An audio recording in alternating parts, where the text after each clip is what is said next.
Primeira parte. O movimento romântico e a formação do idealismo. Capítulo 1.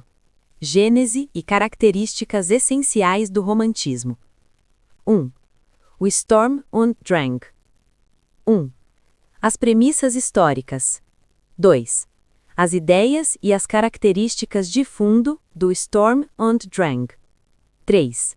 Gênese e difusão do movimento. 2. O papel desempenhado pelo classicismo em relação ao Sturm und Drang e ao romantismo. 1. O Sturm und Drang como prelúdio do romantismo. 2. O novo sentido do clássico e da imitação dos clássicos. 3. A importância do renascimento do clássico na arte e na filosofia dos românticos. 3. A complexidade do fenômeno romântico e suas características essenciais. 1. Como deve ser delineado o problema da definição do romantismo? 2. A gênese do termo romântico. 3. Os tempos e os lugares em que se desenvolveu o romantismo. 4. A característica espiritual do homem romântico. 5. Ideias fundamentais do romantismo. 5.1. A sede do infinito. 5.2. O novo sentido da natureza. 5.3. O sentido de pânico pela pertença ao uno todo. 5.4. A função do gênio e da criação artística. 5.5. O anseio pela liberdade. 5.6. A reavaliação da religião. 5.7. A influência do elemento clássico e outros temas específicos. 6. A prevalência do conteúdo sobre a forma. 7. As ligações entre romantismo e filosofia. Capítulo 2. Os fundadores da escola romântica, os Schlegel, Novalis, Schleiermacher, o poeta Hölderlin e as posições de Schiller e de Goethe. 1. A constituição do Círculo dos Românticos, a revista Athenaeum e a difusão do romantismo. 1. Jena e o Círculo dos Schlegel. 2. Friedrich Schlegel, o conceito de ironia em sentido romântico e a arte como forma suprema do espírito. 1. O conceito de ironia em sentido romântico. 2. A arte como síntese de finito e infinito. 3. Novalis. Do idealismo mágico ao cristianismo como religião universal.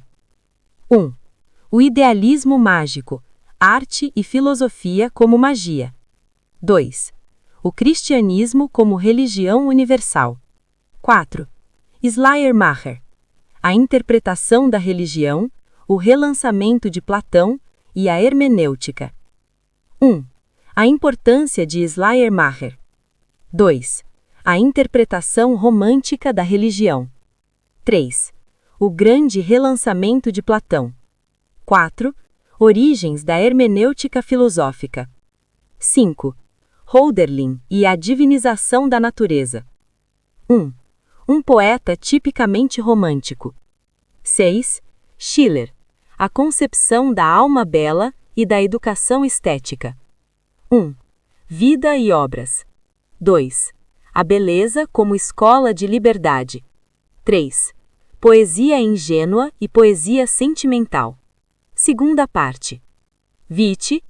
Suas relações com o romantismo e a concepção da natureza. 1. As relações com o Sturm und Drang. 2. Natureza, Deus e arte. 3. Wilhelm Meister como romance de formação espiritual. 4. O significado de Fausto. Textos. F. Schlegel. Rumo à nova mitologia. Novalis. Cristandade ou Europa. Schleiermacher. A hermenêutica. Capítulo 3. Outros pensadores que contribuíram para a superação e dissolução do iluminismo e prelúdios do idealismo. 1. Amann. A revolta religiosa contra a razão iluminista. 1. Os limites da razão dos iluministas. 2. Jacob e a reavaliação da fé. 1. A polêmica contra Spinoza. 2. O anti-intelectualismo. 3. A reavaliação da fé. 3. Herder. A concepção anti-iluminista da linguagem e da história. 1. O homem é criatura da língua. A história é obra de Deus. 4. Humboldt e o ideal de humanidade. 1. O espírito da humanidade. 5. Os debates sobre as aporias do kantismo e os prelúdios do idealismo. 1. As críticas de Reinhold ao kantismo. 2. As críticas de Schultz ao kantismo. 3. As críticas de Maimon à coisa em si kantiana. 4. As críticas de Beck. Segunda parte. Fundação e absolutização especulativa do idealismo. Capítulo 4. Fichte e o idealismo ético. 1. A vida e as obras de Fichte. 1. A leitura iluminadora de Kant. 2. O período berlinense. 2. O idealismo de Fichte. 1. A superação do pensamento kantiano. 2.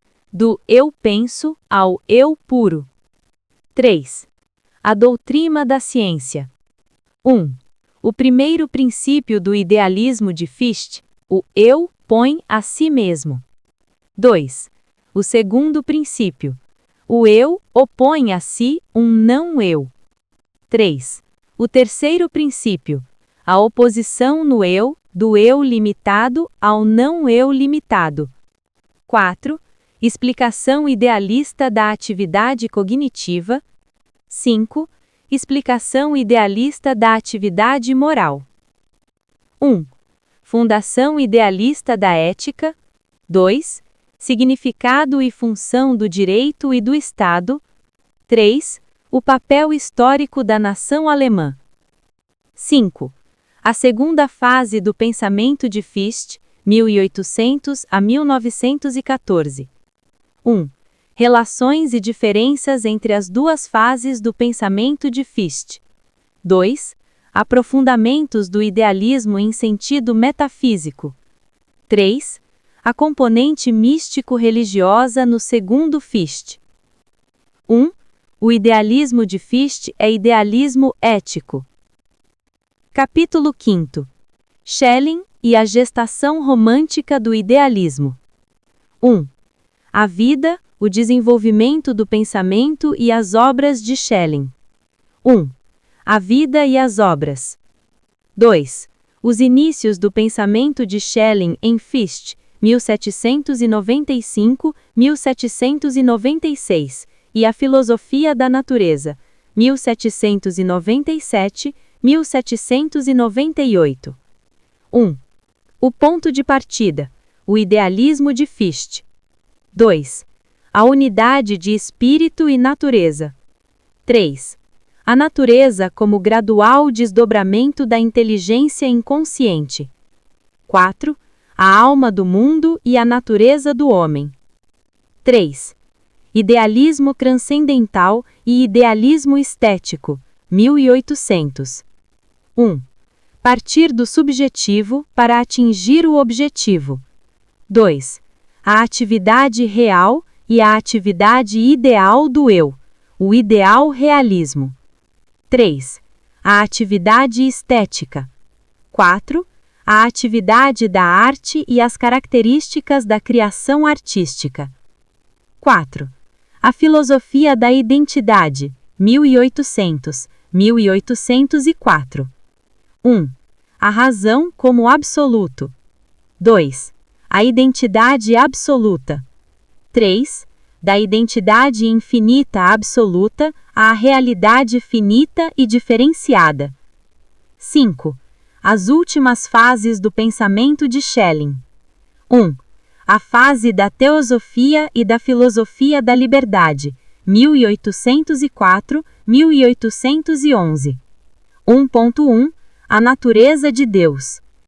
1.2 A justificação metafísica da luta entre o bem e o mal. 2. A filosofia positiva, a partir de 1815. 5. Conclusões sobre o pensamento de Schelling. 1.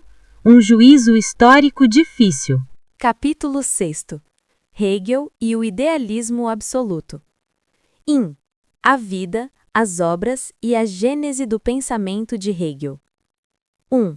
A vida. 2. Os escritos hegelianos, as obras da juventude e as obras-primas da maturidade. 3. Diversas avaliações das obras-primas de Hegel. 2. Os fundamentos do sistema. 1. Os fundamentos do pensamento hegeliano. 2. A realidade como espírito, determinação preliminar da noção hegeliana do espírito. 2.1. A realidade não é substância, mas sujeito ou espírito. 2.2. Crítica a Fichte. 2.3. Crítica a Schelling. 2.4. A nova concepção hegeliana do espírito como infinito. 2.5. O espírito como processo que se autocria em sentido global. 2.6. O processo triádico do espírito em sentido circular dialético. 2.7. Alguns corolários essenciais do pensamento hegeliano. 2.8. O negativo como momento dialético que leva o espírito ao positivo. 3. A dialética como lei suprema do real e como processo do pensamento filosófico. 3.1. O método que faz possível o conhecimento do absoluto. 3.2. Diferenças entre a dialética hegeliana e a clássica dos gregos. 3.3. A estrutura triádica do processo dialético. 3.4. O primeiro momento da dialética, tese. 3.5. O segundo momento da dialética, antitese. 3.6. O terceiro momento da dialética ou momento especulativo, síntese. 4. A dimensão do especulativo, o significado de Aufheben e a proposição especulativa. 4.1. O momento especulativo como novidade da dialética hegeliana. 4.2. O momento especulativo como superação, no sentido de retirada conservação dos momentos precedentes. 4.3.